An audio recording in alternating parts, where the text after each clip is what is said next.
Chemistry part 3 BSc third final year इकाई 5 प्रश्न 17 संक्षारण को निम्न बिंदुओं पर समझाइए। ए परिभाषा, बी संक्षारण के प्रकार, सी संक्षारण के सिद्धांत, गैल्वेनाइजेशन पर संक्षिप्त टिप्पणी लिखिए। और याद रखिएगा कि अगर आप किसी को उपलब्धियों में हराना चाहते हैं तो सबसे पहले उसे मेहनत में हराइए, राइट। जब आप किसी को मेहनत में हरा सकेंगे तब आप उसको उपलब्धियों में भी हरा सकेंगे। जो लीजेंड होते हैं ना साहब, वो पहले मेहनत में हराते हैं। उत्तर ए संक्षारण, धातुओं की वह प्रवृत्ति जिससे धातु अपनी अधिक स्थायी अवस्था जैसे ऑक्साइड, सल्फाइड तथा कार्बोनेट में परिवर्तित होते हैं संक्षारण कहलाती है। उदाहरण, एक लोहे पर जंग लगना, दो कॉपर तथा सिल्वर पर जंग लगना।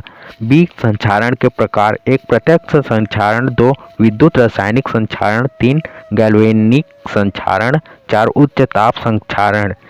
एक प्रत्यक्ष संक्षारण धातु और संक्षारक द्रव या गैसों के बीच रासायनिक क्रियाओं के कारण होता है।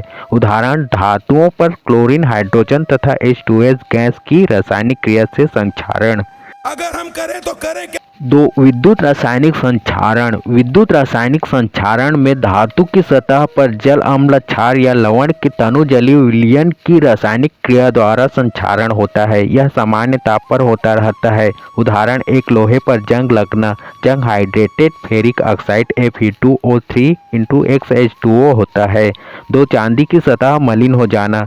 इस प्रकार से संक्षारण में धातु में उपस्थित सूक्ष्म अशुद्धियां और वायुमंडल में उपस्थित गैसों के कारण धातुई सतह पर एनोडी तथा कैथोडी बिंदु बन जाते हैं। एनोडी क्षेत्रों पर धातु का ऑक्सीकरण होता है तथा इलेक्ट्रॉन उत्सर्जित होते हैं। ये इलेक्ट्रॉन फिर धातु में से होते हुए कैथोडी क्षेत्र में जाते हैं, जहां से विद्युत धारा विद्युत अपघट्य के विलयन को जाती है और धातु में लौट आती है। इस प्रकार कैथोडी बिंदु पर अपचयन होता है, अतः संक्षारण हमेशा एनोडी क्षेत्र में होता है। क्या साबित करना चाहता है तू? क्या साबित करना चाहता है? एनोड पर तीन गैल्वेनिक संक्षारण, जब दो विभिन्न धातु के इलेक्ट्रोडों को विलयन में एक दूसरे के संपर्क में रखा जाता है तो विद्युत रासायनिक श्रेणी में पहले आने वाला धातु संक्षारित होता है। इसे गैल्वेनिक संक्षारण कहते हैं। यही नहीं, अभी और सुनिए। चित्र में दिए गए उदाहरण में जिंक एनोड की तरह व्यवहार करता है तथा जिंक +2 आयन के रूप में घुलता है, जबकि कॉपर विद्युत रासायनिक श्रेणी में नीचे आता है, कैथोड की तरह व्यवहार करता है।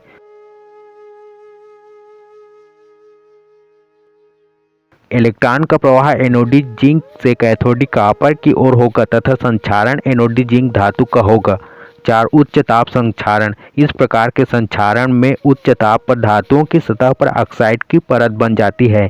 उदाहरण, फेरस मिश्र धातुओं की सतह पर उच्च ताप पर ऑक्साइड की परत का जमना। सी संक्षारण के सिद्धांत, संक्षारण के अनेक सिद्धांत हैं, यहाँ केवल विद्युत रासायनिक संक्षारण सिद्धांत का वर्णन किया जा रहा है। एक विद्युत रासायनिक संक्षारण सिद्धांत, लोहे पर जंग लगना। विद्युत रासायनिक संक्षारण अथवा अर्ध संक्षारण में इलेक्ट्रॉन की धारा एनोडी तथा कैथोडी क्षेत्र के बीच बहती है। एनोडी बिंदु पर धातु आयन में परिवर्तित होता है तथा मुक्त इलेक्ट्रॉन उत्सर्जित होते हैं। एनोडी क्षेत्र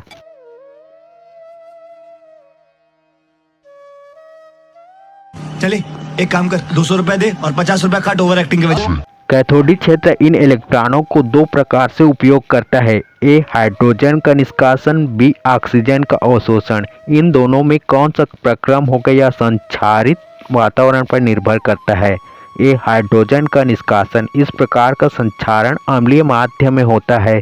यदि Fe धातु है तो वह Fe+2 आयन में ऑक्सीकृत होगा। ये इलेक्ट्रॉन धातु में एनोड से कैथोड की ओर बहेंगे तथा H+ से क्रिया कर हाइड्रोजन गैस निष्कासित करते हैं।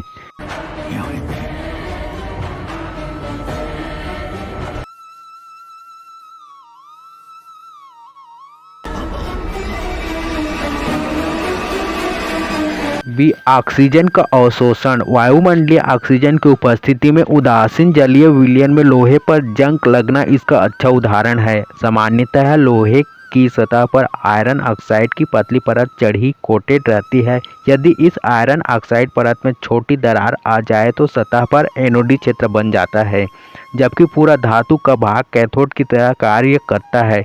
इससे स्पष्ट है कि एनोडी क्षेत्र का काफ़ी छोटा जबकि कैथोडी क्षेत्र काफ़ी बड़ा होता है।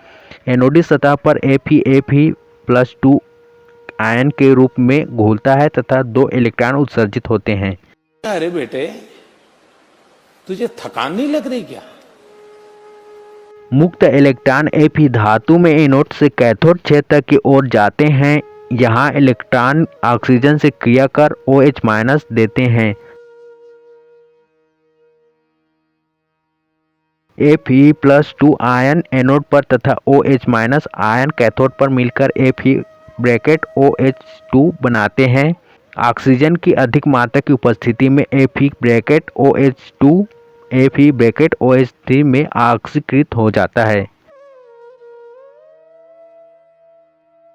इस Fe(OH3) उत्पाद को पीला जंग येलो रस्ट कहते हैं, जो वास्तव में Fe2O3H2O है। डी संक्षारण कम करने की विधियाँ। संक्षारण कम करने की निम्नलिखित विधियाँ हैं। एक अवरोध द्वारा रोकना। यह सबसे सरल विधि है जिसमें धातु की सतह को जल और वायु के संपर्क में आने से रोका जाता है। इसके निम्न उपाय हैं। ए. धातु की सतह पर पेंट कर दिया जाता है। बी. धातु की सतह पर तेल की परत लगा दी जाती है। सी. आयरन धातु की सतह पर निकल, क्रोमियम आदि का विद्युत लेपन किया जाता है। 2. विशुद्ध धातु और मिश्र धातु का निर्माण करके। यदि धातु विशुद्ध प्योर लें तो उनका संक्षारण नहीं होता। अनेक धातुओं में कॉपर, सिलिकॉन, एल्यूमीनियम जैसे तत्व मिलाकर मिश्र धातु बनाकर धातु का संक्षारण रोका जा सकता है। 3. संक्षारक वातावरण में सुधार करके। वातावरण में संक्षारक गैसें SO2, H2S कम कर संक्षारण को कम किया जा सकता है। भाई साहब कुछ ज्यादा नहीं हो गया ये? 4. निरोधक इनहिबिटर्स। संक्षारण को रोकने के लिए कई निरोधक पदार्थ प्रयुक्त किया जाता है। एनोडी तथा कैथोडी अभिक्रियाओं को रोकने के लिए एनोडी तथा कैथोडी निरोधक प्रयुक्त किया जाता है। क्रोमेट, सिलिकेट, नाइट्रेट तथा हाइड्रॉक्साइड एनोडी निरोधक हैं, जो एनोड क्षेत्र पर ऑक्साइड फिल्म बनाकर उन्हें संक्षारण के लिए बंद सील कर देते हैं। इसी प्रकार अमीन, मर्केप्टेन कैथोडी क्षेत्रों पर तह बनाकर उन्हें निष्क्रिय कर देते हैं। ई. गैल्वेनाइजेशन। लोहे की सतह पर लोहे से अधिक विद्युत धनी धातु का विद्युत लेपन करने से लोहे की इलेक्ट्रॉन त्यागने की क्षमता खत्म हो जाती है। सामान्यतः लोहे पर अधिक सक्रिय धातु जिंक का विद्युत लेपन कर संक्षारण को रोका जा सकता है। इस तरह लोहे के पदार्थों को संक्षारण से बचाने के लिए उन पर जिंक की परत चढ़ाना गैल्वेनाइजेशन कहलाता है। बंद करो, हाथ जोड़ के मैं मोदी साहब से गुजारिश करता हूँ।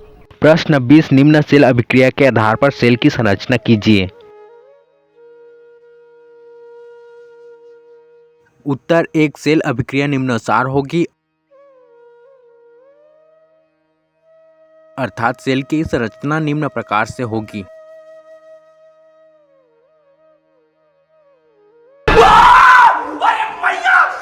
दो. सेल अभिक्रिया निम्नानुसार होगी, पूर्ण अभिक्रिया अर्थात सेल की संरचना निम्न प्रकार से होगी। ये चुप है।